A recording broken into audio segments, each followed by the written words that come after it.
Assalamualaikum warahmatullahi wabarakatuh. Perkenalkan, nama saya Catur Haitulandari, NIM 0501192072. Di video kali ini, saya dan teman-teman saya akan menjelaskan beberapa materi mengenai ekonomi pembangunan. Nah, penjelasan pertama akan dijelaskan oleh saya sendiri, yaitu tentang isu dasar pertumbuhan penduduk dan kualitas hidup. Yang kalian ketahui, sebagai manusia, kita pasti menginginkan kehidupan yang bercukupan atau yang berkualitas.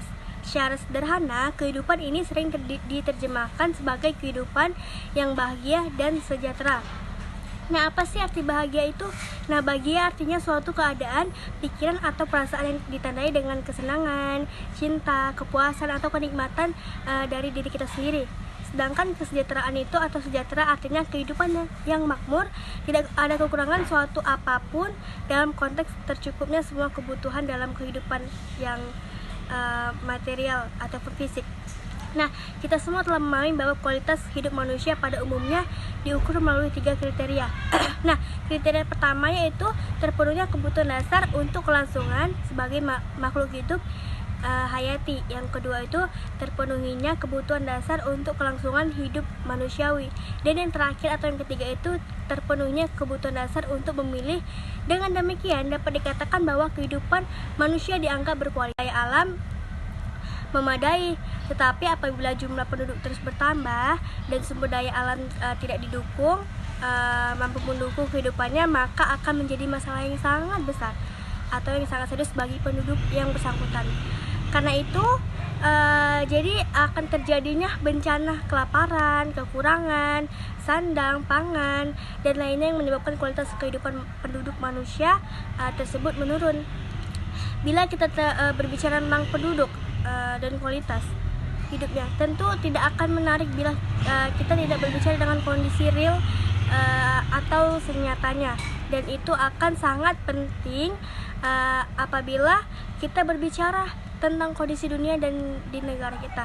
Nah, kalau membahas tentang kesenangan, nah kesenangan tadi kan tentu ada kenikmatan. Jadi kebutuhan itu akan mencapai semuanya jika kebutuhan pangan. Kenikmatan itu akan mencapai ke semuanya jika terdapatnya kebutuhan pangan, sandang, terus kesehatan, maka itu akan mencakup ke kenikmatan. Jadi itu saja mungkin penjelasan yang saya jelaskan mengenai isu dasar pertumbuhan. Selanjutnya akan dijelaskan oleh teman saya. Assalamualaikum warahmatullahi wabarakatuh. Nama saya Putri Mardia Sibuan, NIM 0501193240. Di sini saya akan menjelaskan tentang transisi demografi, kontroversi, teori Malthusianisme. Nah, pertama saya akan menjelaskan transisi demografi. Jadi transisi demografi itu adalah perubahan kondisi penduduk dari pertumbuhan penduduk yang rendah dengan tingkat fertilitas dan mortalitas yang tinggi menuju pertumbuhan penduduk yang rendah dengan tingkat fertilitas dan mortalitas yang rendah. Transisi demografi pada dasarnya dipakai untuk menyatakan perubahan yang terjadi terhadap 3 komponen utama pertumbuhan penduduk. Yang pertama, kelahiran atau fertilitas. Yang kedua, kematian atau mortalitas. Dan yang ketiga, perpindahan penduduk atau mobilitas atau migrasi. Transisi demografi mengubah struktur umur penduduk, di mana proporsi penduduk muda dari umur 0 sampai 15 tahun makin menurun. Transisi demografi mengubah struktur umur penduduk, di mana proporsi penduduk muda 0 sampai 15 tahun makin menurun. Proporsi penduduk usia kerja meningkat pesat dan penduduk tua atau di atas usia kerja meningkat perlahan. Perjalanan pergeseran distribusi umur penduduk berdampak pada turunnya rasio ketergantungan penduduk muda dan membentuk keadaan yang ideal yang menghasilkan potensi terjadinya bonus demografi. Selanjutnya saya akan menjelaskan tentang kontroversi. Nah, jadi masalah kontroversi sudah merupakan hal yang biasa di kalangan warga masyarakat kita.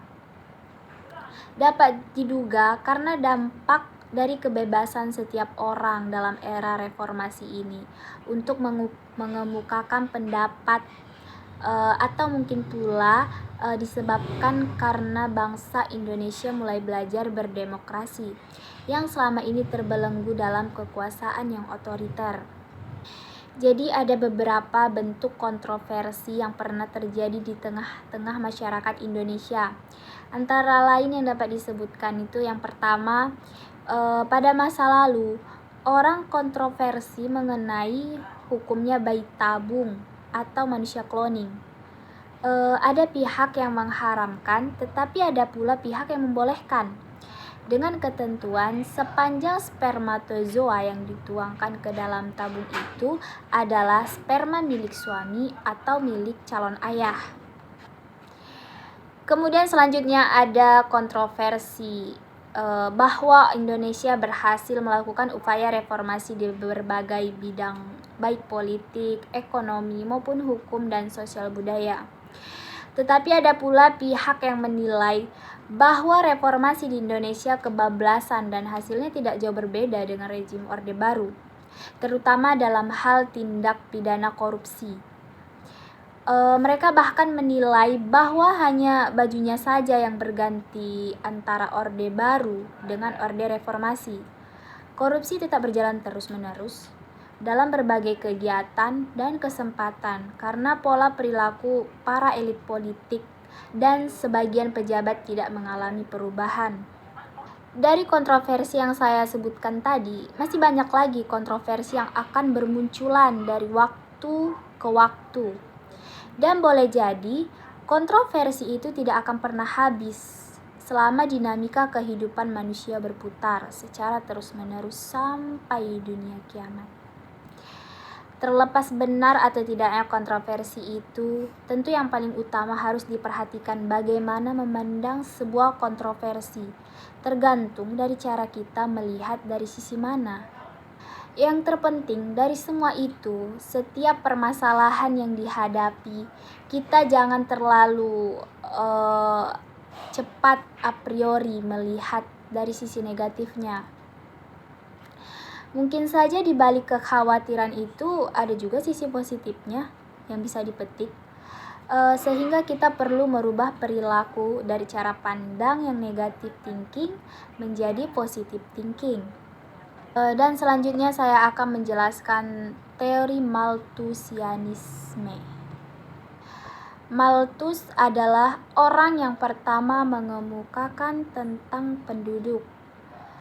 Dalam esai On Population, Malthus beranggapan bahwa bahan makanan penting untuk kelangsungan hidup.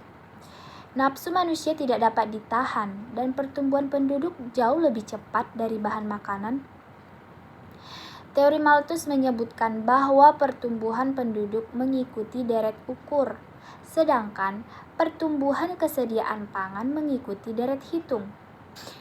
Teori Malthus jelas menekankan tentang pentingnya keseimbangan pertumbuhan jumlah penduduk menurut deret ukur terhadap persediaan bahan makanan menurut deret hitung. Teori Malthus tersebut sebetulnya sudah mempersoalkan daya dukung lingkungan dan daya tampung lingkungan. Tanah sebagai suatu komponen lingkungan alam tidak mampu menyediakan hasil pertanian untuk mencukupi kebutuhan jumlah penduduk yang terus bertambah dan makin banyak. Daya dukung tanah sebagai komponen lingkungan menurun karena beban manusia yang makin banyak. Nah, Robert Malthus mengemukakan beberapa pendapat tentang kependudukan, yaitu yang pertama, penduduk seperti juga tumbuhan dan binatang. Apabila tidak ada pembatasan akan berkembang biak dengan sangat cepat dan memenuhi dengan cepat beberapa bagian dari permukaan bumi.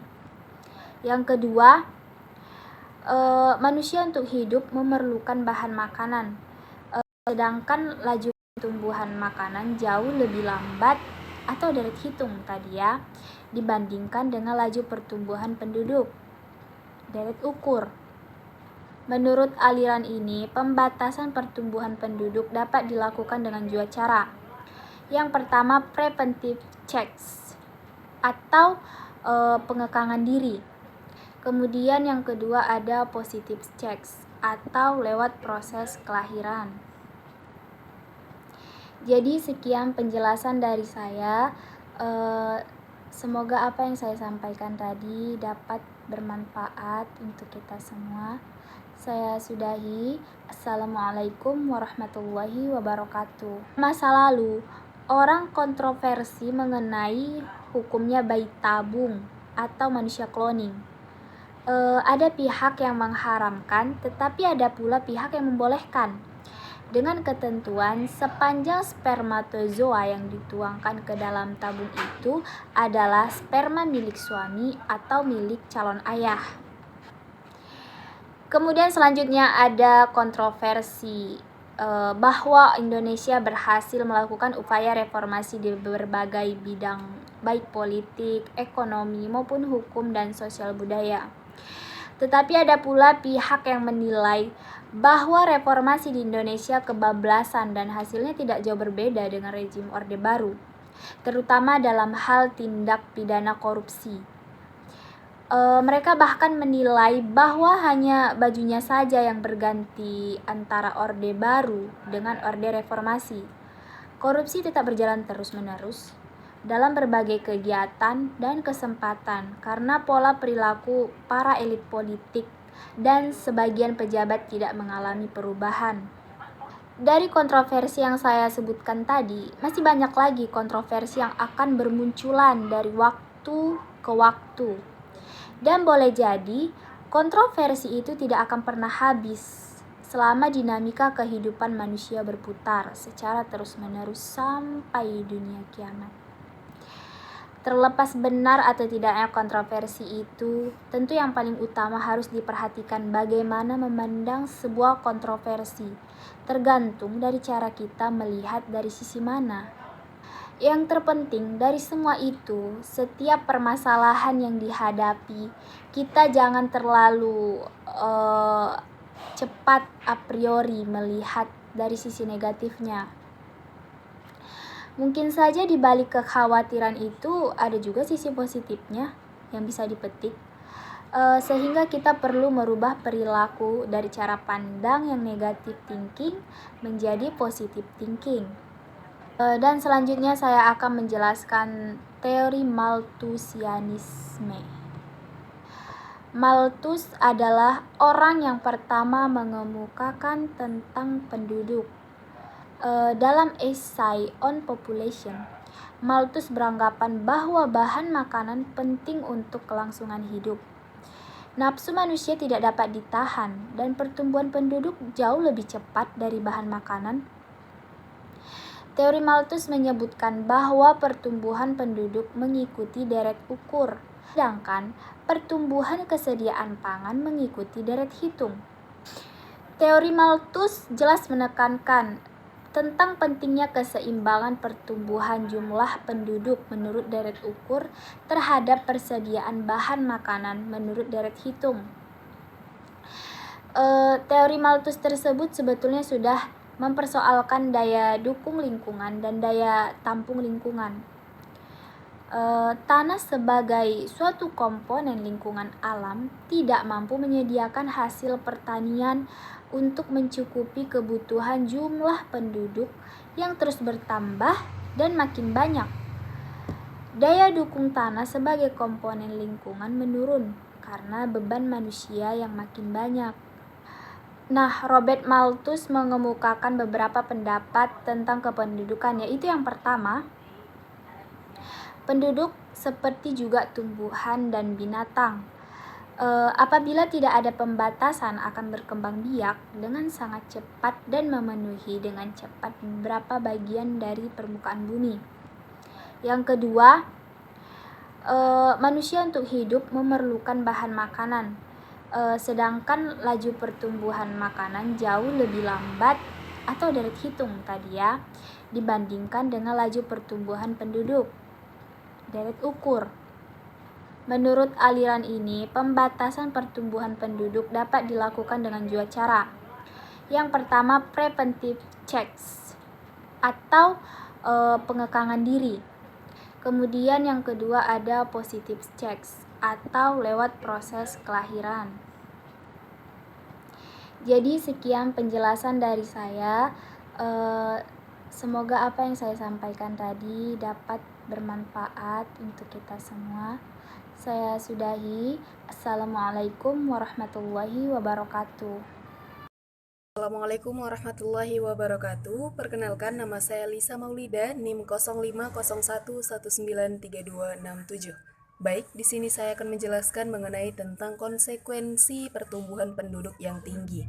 Nah, setiap manusia pasti memiliki kebutuhan pokok yang harus terpenuhi, baik itu sandang, pangan, papan. Nah, ketiga kebutuhan ini tak terletak lagi harus terpenuhi untuk kelanjutan hidup manusia. Nah, kebutuhan akan sandang dapat dipenuhi oleh industri tekstil. Nah, kebutuhan akan pangan dapat dipenuhi oleh industri pertanian, dan kebutuhan papan dapat dipenuhi oleh industri bahan bangunan. Nah, jika terjadi ledakan penduduk, maka semakin banyak pula manusia yang membutuhkan asupan sandang, pangan maupun papan. Banyak pula manusia yang membutuhkan hal tersebut. Tapi, apa yang terjadi jika ternyata stok sandang, pangan maupun papan ternyata tidak mampu memenuhi kebutuhan penduduk yang jumlahnya semakin bertambah? Pertumbuhan penduduk